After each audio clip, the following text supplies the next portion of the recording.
কিছু খেয়েছিল? অল্প ভিজা ভাত খেয়েছি। আচ্ছা, তুই এগুলো নিয়ে কিচেনে যা, আমি দেখছি।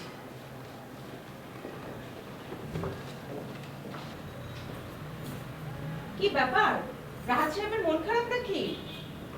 আর আমার মন পা দুটো অকেজ হওয়ার সাথে সাথে মনটা অকেজ হয়ে গেছে। আবার সেই ডিমোরালাইজিং কথা।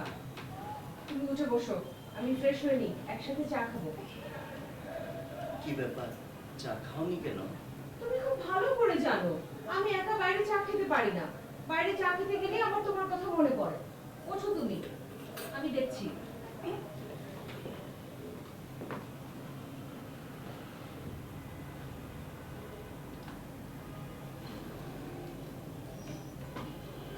মকবুল তোমার ঠিক মতো খেয়াল রাখে তো?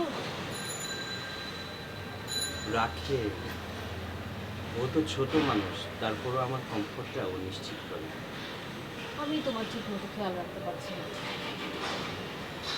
আর কত খেয়াল রাখবে বলো, পুরো সংসারটা তো তুমিই আগলে রেখেছো।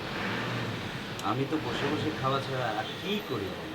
তুমি এভাবে বললে আমি কিন্তু খুব কষ্ট পাই। চা চলে এসছে, চলো। কিরে মকবুল, বাড়ি যেতে চাস? মন চায়? যার মন চায়। আগামী মাসে আমি 3 দিনের ছুটি নিচ্ছি, তখন যাস। চলে যা। তুমি ছুটি নিবে? আগামী মাসে আমরা একসাথে কক্সবাজার যাচ্ছি। পঙ্গু হাজবেন্ডকে নিয়ে তোমার আনিজি লাগে না? আই মিন মানুষের সামনে।